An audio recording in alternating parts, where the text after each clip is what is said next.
Hello everyone, this is Kate from the Narrate team. This week we were very privileged to have Brian Manley from Atlanta, Georgia as our guest speaker. Brian is an extremely talented graphic artist with a background in youth ministry. And as you'll find out, Brian is passionate about all things creative and weird, and he engages us with the things God has taught him so far in his unique journey. So we've talked about the Cultural Commission, we talked about Common Grace more recently, and this morning is very much connected to that whole conversation because, as I said, my friend Brian's here, and he's going to unpack some thoughts with us and kind of challenge us this morning. And what you need to know about Brian is Brian lives in Decatur, Georgia, but he doesn't have a southern drawl because he grew up in Ohio, which means he's a fan of the Ohio State, you know, that kind of prestigious, uppity kind of university. We were looking at a map of Australia the other day. This is ridiculous. Kate's got a map of Australia in her office, and Brian, so self-absorbed in Ohio, goes, "Whoa, dude, Ohio is on that map." And I'm like, "No, it's not. It can't be. It's Australia." And he walks up to it, and the shape of the state of Ohio was the guide for the continent of Australia. You Ohio people, like... Wow. You just, like, it's like imperialism, Ohio imperialism. That's right. We're taking over. Watch out. One map at a time. So the way this ties in, you guys, this morning is back in 2008 when I was going to grad school, I was going to school with a childhood friend of Brian's, a guy named Andy Sikora, who leads a church in Indiana, and he and I were classmates, and we were talking about this crazy church that we were going to plant in Helena and some of the artistic ideas behind it and the vibe that we wanted to give off, even as it relates to our logo and branding in that regard. And he said, "Dude, you should meet my friend Brian." And Brian was recently transitioned out of being a youth pastor, had picked up his family or his wife, his family, and moved from Southern California, the Crystal Cathedral, like the original megachurch. He was kind of a big deal. Moved his family to Atlanta, Georgia, and started an art company. And so Brian's fingerprints are all over this place, oftentimes behind the scenes, because... Are you hearing that ring? Okay. His fingerprints are all over it simply because he's been designing stuff for us from the very beginning, and then more recently really mentoring some of the artistic community around this place that continues to shape a lot of, especially the arts and the graphics of this place. So we invited Brian to come, kind of a TED Talk type vibe where we went, "Hey, would you just come talk to us about creativity and art and what you do, knowing that all of us do things for the kingdom, whether it's for a church or not?" And so I wanted Brian to just unpack some things. So I'm going to get out of the way because he's pretty likable and I'm pretty much not. So I'll just get out of your way. Thanks, dude. Appreciate it. Guys, it is so great to be back here in Helena. I really like being here. I was here 3 years ago. You guys had me come out and speak. And I just love being around here. Just seeing mountains is refreshing. Like, you have no idea what it's like to just see. Like, to see mountains is like, I even texted a picture of my wife, like a bad picture from my cell phone of a mountain kind of smoky. And the first thing she said was like, "I miss mountains." And so I'm like, you can come to Helena next time. It's been 3 years. And last time I was here, I think I lost a little bit more hair. I put on a little bit of beef. My beard somehow has gotten more gray. I don't know how. I'm 35, and yet I feel like I have the beard of an 80-year-old, like, wise man. And I also had a lot more free time when I was here 3 years ago, because a year and 2 months ago, I had a baby girl. Let's see if we can show a picture to get you guys. That's not her, I promise. There we go. That's my daughter. Yeah, see, everyone, I just want to get the awes going because it makes me feel so good. I never thought I'd be the dude who, like, when people are, like, I hated when people talked about kids before, and I would, like, show me their picture. I'm like, yeah, she's cute. Now I'm like, look at a picture of my daughter. She's on a tricycle. It's so cute, right? And so I'm now that, see, that's her first birthday party, and she had cake, and she got the sugar rush. It was great. So that's what's been going on in my life. And Adam asked me to come out today to just share with you a little bit about what I do in my design world. But before I begin telling you about me, I want to kind of get you guys talking amongst yourselves, get the brain juices flowing about you're weird. Well, you are weird, but you're weird. The thing that makes you weird, the thing that you're into, the thing you're passionate about. So right now I'd ask you a question. If you could do anything, career, hobby, or otherwise, money, don't worry about it, you're taken care of. Anything, forever, what would it be? So if you could do anything, don't worry about money. You get paid $1 zillion a year, don't sweat it. And that's the one thing you wish you could do. Like, if only I could just, like, bake cakes all day. That's what I want to do, or whatever the case may be. I want you to think about it right now. Look to the person to your left, to your right, and tell them. It's about being honest and open and transparent right now, all right? So what is your weird? So share it. Uh-oh, we're giggling.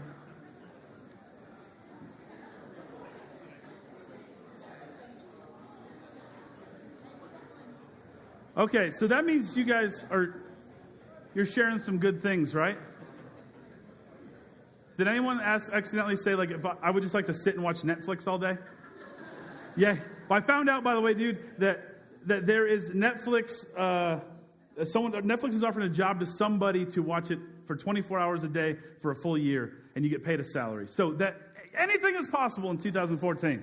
So anyway, you've got those things in your head, and so just hold on to that, and we're going to talk about that today. But to give you some background on me, I was a youth pastor. But even before that, I should explain. Even when I was in middle school and high school, I felt like a weirdo. Perhaps some of you were like, of course, dude, you're weird. You look funny, or whatever the case may be. I always felt like a weirdo in that, like, the things I was into, not everybody else was into. The bands I liked were the weird bands. The movies I liked were the weird movies. The art I liked, whatever it may be. I always felt like a weirdo. And so, you just kind of go, well, I'm the weirdo. And you go to college, and I was like, I'm going to be a high school youth pastor, and I'm going to work with high school kids. They're the weirdest people of all. And that's where I was going to focus my energy. So I went to college to get a degree in youth ministry. But all the while, I would always, go to the library. Instead of studying for, my Old Testament final, I would just read graphic design books for some reason. I was like, that's way more fun than studying about Abraham and things like that. So I'm reading graphic design books, and I did pass my test. I did graduate. I did fail biology, though, so I must have been really focused on the design books then. But I would read that stuff, and I'd always sit at my computer, and I'd do art. And when I was in high school, my dad would come home and bring bootleg copies of Photoshop from China. This is back in the 90s when I guess you could just do that or walk into a place in China like, hey, bootleg Photoshop. And he'd come home, and what I would do with it is just simply take the picture of the head of my dog off, take the picture of my dog and put it on my mom's body and then get yelled at by my mom. And it was fun to do that because if no one knows that skill, it's kind of awesome. You're a wizard. You can do that. So I would do these things all the time, being an artist, sort of, but I was always focused on youth ministry. And as I got more into youth ministry, went to Southern California, went to the Crystal Cathedral, big mega church, and I always found myself having to make flyers for everyone's events. So a big youth camp thing, I'd be making flyers. And a friend's band in town wanted T-shirts. I'd make them T-shirts. Before you know it, I was doing a ton of stuff on my computer design-wise and also still doing youth ministry. Before you know it, too, I kind of like doing the computer stuff a lot more than working with these crazy high school kids and dealing with all the crazy church bureaucracy they had going on at the time. And so before you know it, I was like, I'm done. I'm going to be an artist. Everyone says that, right? I'm going to be an artist. I had not much to go to. I knew I had some skills, and I jumped into it. I followed my weird into Atlanta, Georgia, where someone was kind enough to see my art and give me a job. And then over time, all of a sudden, it just took off, and I'm doing really cool projects. I was always the guy obsessed with music and movies and things like that, and I get to do music packaging for bands and work with cool people. I know Adam told me I should tell you this only because it helps connect. As an artist, I get to do fun stuff. Some artist guys get to, do spreadsheets, which is cool, not really fun. But I get to do record art, and I was going to show some pictures, but I forgot to bring them. But I get to work with bands like Manchester Orchestra, Taking Back Sunday. I did some stuff for Zach Brown Band. I know people know who that guy is. I've done stuff for Hugh Laurie, who's the guy from that TV show House. He's a blues musician, and I've done some stuff for him. I did some stuff for Chick-fil-A. I've done stuff for chefs and restaurants in Atlanta. I never thought in a million years, a 15-year-old Brian knew that I'd be working with some of his favorite bands from that day or sitting down having a hamburger with his favorite lead singer. He wouldn't believe you. I get to work within my weird. And so today we're going to talk about following your weird. Following your weird. I know that sounds a little insane, but I always find the weird things are what make us unique in who we are. And these are the things I always tell people. People ask questions all the time, designer buddies in town, people who are trying to find career advice. And after doing this for 10 years now, I get to have a little bit of advice on how to do things, how I would choose to do things. And hopefully today I can share those with you in a fun way. So the first thing I want to talk about is find something you like to do. The first thing I always tell someone is find something you like to do. You kind of mentioned to your buddy to your left or your right what you would do if money were no object, right? I think it's super important for us to find something to do because it makes us interesting folks and it gives us something to not just kill time with, but as we'll learn later, to honor God with. Finding something to do, it's really interesting. My dad he has a nice business job. He wears he used to wear suits back in the day. He worked for Ohio Art, the company that makes the Etch-a-Sketch. pretty sweet, right? So when I was a kid, he worked at a toy company. Sweet. When I was like college adult, young college, like high school, late college, early getting out of college age, he worked at a company that made like really low quality assemble yourself furniture. So like, sweet, I have a desk and a bed, and I'm poor. And then he started working for Lowe's corporate, like the Home Depot type place. And I'm like, sweet, free lawn equipment. And so my dad's got a cool gig, and he's always had fun jobs, but that's not his passion. Like, it pays the bills, it gets it done. He puts his khakis on, does his thing. But what he really loves to do, as soon as he gets home, he's in that garage wrenching on a car.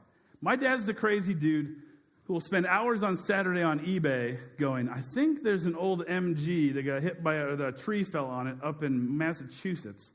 They only want $1,000 for it. I should drive up there and go get it. And he'll buy a car on eBay, drive it home, and then that's his new project. Excuse me. My dad is crazy about working on cars. He has found his passion. Work is work, but coming home and wrenching on cars is his thing. And so you'll always find him in the garage. I call home to talk about something. Hey, how do I change this? And he's in the garage. I'm going to go get him. My dad loves to watch this TV show called Chasing Classic Cars. I don't know if you guys have seen that show. It's a really fun show on some car channel. And my dad, because let me explain. It's a show about this guy named Wayne who goes around finding these really expensive old cars. Sometimes it's like these old Duesenbergs that are worth $2 million are found in someone's barn. And it's just kind of this thrill of the hunt, old car guy show. It's really cool. And my dad's this guy. As soon as the Thanksgiving meal is done, he goes and flops on the couch, and instead of going to the football game, goes straight back to like the chasing car marathon. And so you're like, Dad, the Falcons are playing or whatever. But he's the guy who watches that show religiously. And we're sitting down watching it after Thanksgiving meal. And this guy, Wayne, is hunting down this old car, this old, I think it was a Shelby Cobra. And he brings it into his garage, and there's this mechanic in the corner. I'm like, Dad, do you want to be this guy? Like, if you just won the lottery tomorrow, would you be this dude being like have a cool mustache? You go, I'm finding cars. And go hunting cars and go to auctions and do that. And over in the corner is this guy wrenching elbow deep in like this 1950s jumpsuit. The guy's in his like 70s. He's dirty and busted knuckles. My dad's like, I don't want to be Wayne guy. I want to be that guy. I want to be the dude deep in the car, busting his knuckles, getting dirty. Like, you don't want to be the dude like spending someone else's money? He's like, no, I want to be the guy in it. I don't care about the fame. I don't care about the fortune, the whatever. I like mechanical stuff, being in it, getting going on it. My dad knows what he loves to do, and he's found his passion. He's found his weird, which I think is great. My mom, on the other hand, okay, we're not going to record this, right? This is, okay. I don't want her to hear this. My mom is into nothing. I don't know how this lady made it this far, but she seems to be into nothing. You go, what restaurant do you want to go to? Oh, I don't know. Like, do you not even care about where we eat? No. My mom seems to be passionless. I know it sounds heartless, but like, you ask her what she's into. And here's how you know when someone's into nothing for the most part. You don't know what to get them for a Christmas present. My dad, you go to get him a car book or a hat or a shifter knob or some cool gloves with the knuckles cut out and all that. He's into it. But my mom is just like, oh, I don't know what I want. Like, I don't even know what to get you. I want to give you something from the past. And so it ends up becoming a gift card. Do you guys know those people in your life? You don't know what to get them. They seem kind of directionless and passionless. It frustrates me to no end. It frustrates my wife to no end. But unfortunately, my mom has not found her passion. So guys, I would challenge you to find your weird and find something and do it. Because the second point I want to talk about is realizing you are weird. Hate to say it, guys, we're all weird in our own weird way, right? Some of you probably thought that about the person sitting next to you. But I take this to mean we are weird and we are talented. We're all gifted.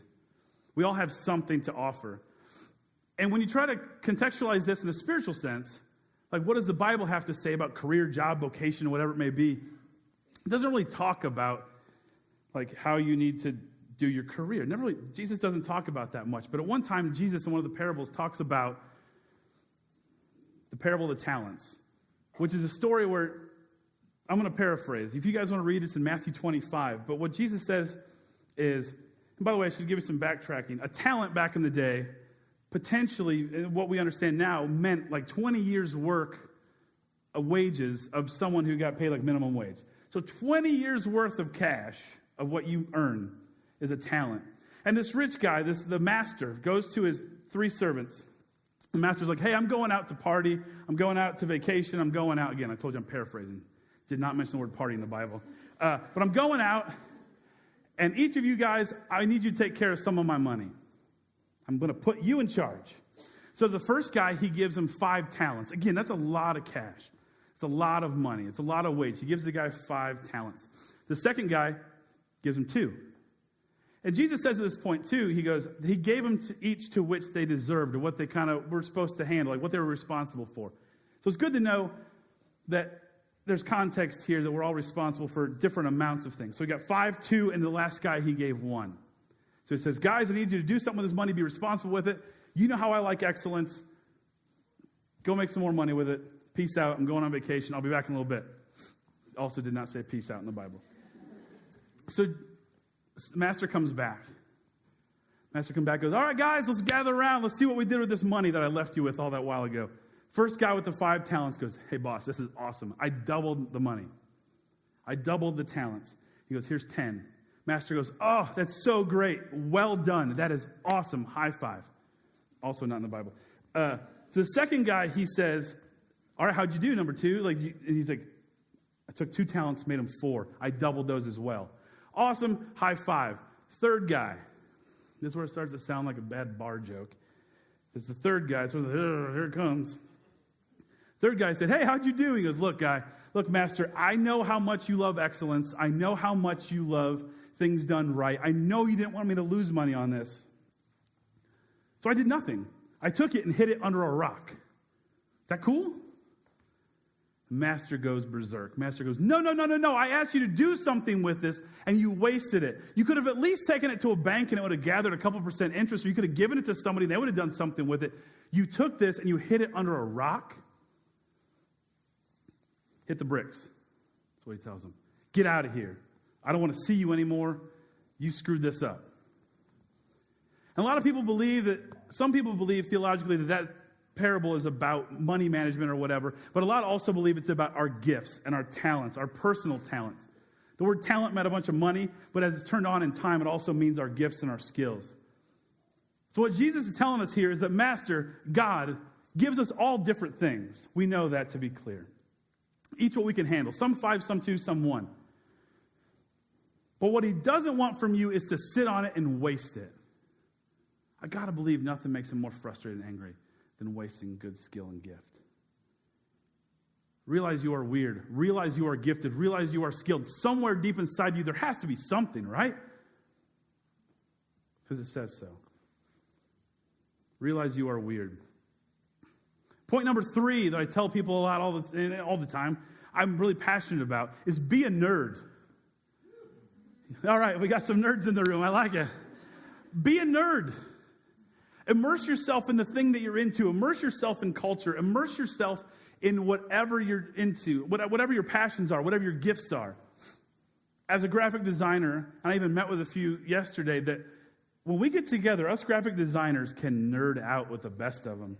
It starts off, hey, how you doing? How's it going? I meet with a bunch of graphic designers and artists and creatives in Atlanta every Monday at my friend's barbecue restaurant. And we have this event called Manley Monday. All of us dudes show up. Ladies are invited, but it's called Manley Monday. And we all hang out. And inadvertently, we'll just talk about life, any projects we're working on. And somehow it always, every time, turns to Nerd Fest, where we start talking about fonts. We start talking about, have you ever noticed if you go into InDesign and you stroke a graphic and you do this thing, it does this weird thing? And it always turns to Nerdville. But I love it, because that means all of us are deeply immersed in that culture. We're deeply immersed in that world. We're deeply working in our passion and in our weird. There's an event coming up in Atlanta. By the way, I'll also say this before I get to that. Being a nerd used to be a bad word, I think, and now the nerds are winning. Because all of you probably have in your pocket smartphones that were all created by nerds. And I will love one day to try to explain to my daughter that, nerds used to get beat up and thrown in trash cans, and it wasn't cool to be a nerd. And she's like, you got to be kidding me. That Steve Jobs guy got beat up. That guy is that's iPhone's amazing. Everything Apple's amazing. Yeah, believe it or not, way back in my day, nerds were not cool. Your dad was, I know he's cool now, but not then. I love when people are deeply invested into what they're passionate about. Case in point, at the end of this month, there's an event in Atlanta that my wife and I get babysitter for. We tell all of our friends. I get giddy thinking about it. Because if you took Comic-Con in San Diego, this big movie, comic book, nerd convention, boiled it to its ooziest, nerdiest essence, you would have Dragon Con. And in Atlanta every year is a giant festival dedicated to people in love with fantasy, science fiction, comics, movies, you name it. And it is where you let your freak flag fly. It is where nerds hang out. It is where passions abound. My wife and I, what we do, we scurry. It's really highly protected. It's very expensive to go in. And as a looky-loo, you go in, we kind of hole up at this bar, and we just sit and we watch these people in their costumes. It's lots of cosplay where people are dressed up. My favorite tends to be the morbidly obese Spider-Man who has so much confidence in his spandex that he shouldn't in normal public be like, yeah, dude, go for it. There are all sorts of crazy characters from every movie you can think about. My wife and I sit there, and this is where my personal science fiction nerdiness comes out. She's like, who's that? Oh, that's Deadpool. Who's that? Oh, that's the guy that's in the bar in Star Wars. He shot first. It's weird. Anyway, and so all this stuff goes on, and we just sit and we don't watch because, look at the freak show. We watch because it's so cool. All these people are celebrating their passion. I think everyone needs to be a nerd at some level. Be a nerd at some level. And if you guys want to come to Atlanta in a few weeks, you can come hang out. It'll be fun. Number 4, this is a drum I beat quite a bit with my designer buddies. Work within your weakness. Working within your weakness doesn't sound encouraging. It doesn't sound normal. Most people say, follow your strengths. Simply by saying working with your weakness, I mean, you ever notice that person on American Idol who just can't sing and dance? They're really bad at singing, okay at dancing. I would encourage them, all right, you know you can't sing. Let's go over here and do some more dancing. Let's focus on the dancing. My buddy and I have a screen printing business where we create concert posters. And in the process of creating concert posters, it's an old analog way of doing things where you create a film, it involves ink, it involves some light, and it's really nerdy and it's really fun, but it's pretty precise. Like you have to have your lights all right, you have to have a clean surface, everything's got to be spotless. But we do this in my buddy's shed, where his lawnmower, dead cockroaches, and spiders all hang out. And somehow when we first started out, we thought we were going to print this perfect, clean, pristine, edges tight poster. We'd go in, burn the screen. I'm like, Roy, we really got to clean this thing up. I can see a whole family of ants in the corner. And so we're good. We burn the screen kind of out of laziness, and we go to print the poster. Pull the screen, pull the first color. Hey, look at that. There's ant corpses all over this thing. And from that point, I was like, what are we going to do? We got to clean this thing more. And so instead of probably we should have perhaps maybe tried to tighten up our act a little bit. I said, Roy, how about we design within our weakness? We know we can't do this right. We're always going to have grit and texture and specks of junk on all these prints. Let's start to design like that. So then we can get real lazy and do this whatever, because, there's a bug there. Cool, that makes us look more unique and more cool and more special. It's not on the digital version. And that's how we did it. We leaned into our weakness. I had a thought while talking about or writing this up. You have to humor me for a second. I come from a church out in California where the lead pastor was kind of known for coming up with these really cheeseball spiritual phrases like, turn your scars into stars. If you dream it, you can do it. Things like that, which maybe back in the 60s were a big deal. I don't know, but they were corny. They were plastered everywhere. But I came up with one today for us to hopefully help you remember this. Because I really believe this. When you discover your weakness, you'll find your uniqueness. Give it to me. But I really think it's true. And here's how I can make this better. I'm going to get all Southern gospel preacher on you. Because I'm from Atlanta now, I can do this. So let's try this again. Let your weakness become your uniqueness. Can I get an amen? See, it worked. All right, that's great. Now you'll never forget it. You'll be like, that guy's insane. I really believe if you discover your weakness, you'll find your uniqueness. That's what makes people great. When they discover where they can't do things, they get better because they go the other way. I'm a graphic designer. I'm an artist, and I cannot draw. That's kind of like a swimmer, like in the Olympics, who can't swim, it seems. I don't know what it is, but like my notebook from middle school, my drawings in my notebook from middle school look just like they do now. Like whatever that look is, I'm sure 5 years from now, my daughter will draw better than me and I will hire her to do work. But I then choose not to lean in on not being able to draw. I don't dwell on I can't do that. I go this way. I fake it till I make it. I find a new way to go. Any metalheads here? Heavy metalheads? No? One, I like it. Oh, so you're a sort of metalhead. Like medium metal, aluminum maybe. So the band Black Sabbath is from England. And they're kind of like known as the fathers of heavy metal. A lot of people argue that they invented the heavy metal sound. But growing up in this hardscrabble town in England, Tony Iommi, the guitar player, while in Black Sabbath early on, accidentally cut like top 3 of his fingers, I think. As a guitar player, if you cut your fingers, that's kind of a bad thing, right? Somehow he managed a way to create these little plastic caps that go on the tips of his fingers. And then when he started learning to play like that, it created this whole new crazy, like heavy, evil, awesome sound.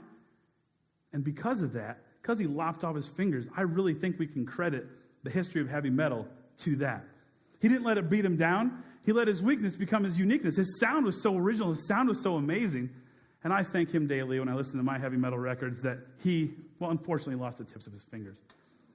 Also in the book, regarding weakness, in the book David and Goliath by Malcolm Gladwell, he talks about these CEOs, these high-up dudes who run Fortune 500 companies who are at the top of their game. I guess these guys all have like, hey, rich guys, let's get together and hang out parties. And somehow it came about that all these guys, as they would talk and hang out, they were at the top of their game, they would talk and start to come up that a lot of these guys growing up, a vast majority of them, all had dyslexia as children. And so a guy was like, that's really interesting, and started studying what that meant. And that simply meant that these guys, being dyslexic at an early age, really had a lot of challenges. It's a major weakness for them. They couldn't study. They couldn't read. They couldn't, like when called upon in the classroom, they probably couldn't read out loud. So they found new ways to kind of work around their weakness. They found new ways to think differently, see things from different angles. And I don't know what it is, but all of these dudes are now at the top of their game working for these big companies. They let their weakness become their uniqueness, and they learn from it. Number 5, my 5th rule. For those of you taking notes and looking at screens, ABC. Always be curious. My brother's a business guy, and he's the ABC, always be closing. Always be closing deals, Brian. I'm like, don't do that. But I'm from the ABC camp of always be curious. I think if you want to follow your weird, you want to follow your passion, you need to be consistently curious. Always be curious about what's going on around you. Always be curious about why is that like that? I think curious people are always fun people. They still may be weird, but they're really fun, cool people. I live in a neighborhood, he mentioned a town called Decatur, that I would say is like hipsters and hippies. It's a bunch of young, cool people, and then a handful of these old people that have been there since like the 60s, and they're just sweet, cool people wearing those shoes where each toe gets a thing. And you know those around here probably, right? And they're always like, you go out to dinner, they go to this new hip, cool restaurant where all these young hipster kids are at, and so everyone's too cool for school. And then there's this older couple in the corner. And I go, why are you guys here? And like, I just heard about it and thought it'd be cool. I'm like, that's so great. You're just so curious. They want to check it out. I've even gone to punk rock shows in Atlanta where it's me and a bunch of grizzled, bearded, bald dudes. And then there's an older couple in the corner. It was just like, we just got free tickets. We thought this would be fun. I'm like, that's so awesome. Constantly curious. Those people are my favorite people to talk to when I walk around their neighborhood. Curious people are fun people. My wife and I, not to toot my own horn about my weird curiosity, my wife and I are known by our friends as the weirdos who watch documentaries all the time. On a Friday night, put the kid to sleep, fire up a movie. We're not the couple to watch Avengers anymore. We're going to be watching a documentary. And it's always like the weirder, the better, right? So the last 3 documentaries we've watched, one was called Worst Best Movie. I think it's called Worst Best Movie. It's a movie about a movie that's the worst movie ever made.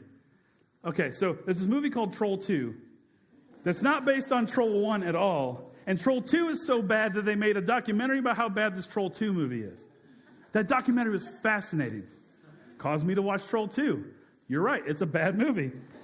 But the documentary was great, and it's so interesting to be curious about these things. The other one we just watched, it's called Somm, S-O-M-M. It's about becoming a wine sommelier. Not a big wine guy, never going to become a sommelier. We got to watch these 5 people try to become the smartest wine nerds on the planet.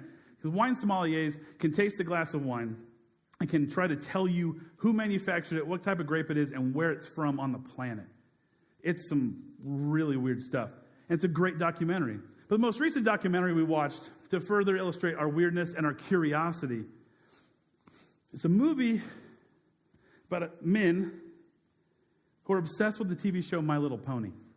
It's about bronies. The movie's called Bronies. And this is not an endorsement other than to say it was a great documentary. But we're talking not you could be watching Die Hard 3 or watching Bronies. And it's like, it was so fascinating to learn about a subculture, to be curious, to know. I think when you are a nerd and you invest yourself in something, you're always curious and you want to know what's going on. I challenge you all to be curious. You don't necessarily have to watch weird movies, but be curious. The last thing I want to share with you, the last drum I like to beat with my friends, and I think it's the most important, is to love. In your passion, in your gift, in your hobby, your skill, the thing you do to kill time on your phone, whatever it may be, if the byproduct of everything you're doing is not love, I think you're doing it wrong. Because for a lot of us, and truly, it's just a job. God gave us all these skills. We're not just buying time. He gave us a skill to do something with it, to honor Him. But if you're not loving in the process, taking people with you, nurturing people, loving on them, you're doing it wrong. When it comes to jobs that people don't really like, janitor might be on that list of like, I'm not sure I want to clean up 5th grader puke and put the sawdust on it. That's not fun. But my Uncle Larry did that. My Uncle Larry, when I was in middle school, my uncle was a janitor. And a lot of people were like, is that weird? No, this guy is awesome. He was the happiest guy in the place, working on his way, walking his don't walk here bucket because he's going to clean up some other puke. And he was just the happiest dude in the hallway. He said hi to everybody, knew everybody. Despite having a job we'd probably classify as not fun, he found a way to make the byproduct of what he did love. Because my uncle passed away about 2 years ago. And at his funeral, all these people my age, now in their 30s, who were in middle school and high school when he was around there in my town in Ohio, all started telling us our family stories that, hey, do you know your uncle once took care of the Smith family at Christmas time and bought all the kids' shoes, or boots, because they didn't have snow boots? Uncle never told anybody. You know he gave this kid's mom some money to go to camp? Do you know he brought this kid in when things were really rough at home and he stayed with them for a few weeks? And all of a sudden, all these stories start coming up that no one remembers him for sweeping a broom and running that cool thing that waxes the floor. Everyone remembers Uncle Larry for the love that he exuded, the byproduct of his work. That's what we need to be doing. And another illustration, I live in Atlanta, and in metro Atlanta, there are like 4 post offices, and one is by my house. And post offices are not normally known for places of love and joy. At least in modern time, I don't know about in Helena, but in metro Atlanta, it is just like, hey, when's this line moving? Like, it's always that all the time. And like, it's just like more people are angry than happy going in there. And I ship off a lot of packages because I have a side business where I sell these silly coffee mugs and things. And I go in there all the time. And when I go in, there's these 2 yahoos who I've grown to love and love me and my family in return. Here's how they show me they love me. I walk in, there's 4 or 5 people in line, people on the phone, people angry, and I walk in and the guys go, hey, everyone, hide your purses, we've got a robber in here. Or I'll walk in another day and the people there, and he's like, sir, we don't want any. Will you please leave? We're going to call the cops. Then everyone leaves, and I sit and stay, and they go, hey, how's your kid? How's life? How's your family? It's amazing. We have this horrible, weird, awkward relationship with each other, but I've grown to love these guys, and these guys have grown to love me. And they make shipping a package really fun. And possibly threatening if there's an armed police officer in there someday. But I enjoy going in there. These guys could just treat me like anybody else. They could treat all of us like anybody else. But these guys choose to have fun. They choose to love. The byproduct of their work is love. So my challenge, I guess, and the thing I wanted to talk about today was simply follow your weird. In whatever place and way that takes you, find your weird and follow it. Because God gave us all gifts. We need to use them to glorify Him, love God, and love others in the process. Let's pray. God, we thank you so much for a chance to be here this morning. We thank you for the gifts and the weirdness and the talent you put in us. God, may you bring it out in us. May you show it to us. May you bring people around us, kind of bring it to light for us. I ask that you just help us shine. Help us show our weird. Help us show our passion to love you and love others. In Jesus' name we pray. Amen. If you would like to engage further with Narrate Church, you can find contact information online, www.narratechurch.org. We would love to hear from you.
would like to engage further with Narrate Church, you can find contact information online, www.narratechurch.org. We would love to hear from you.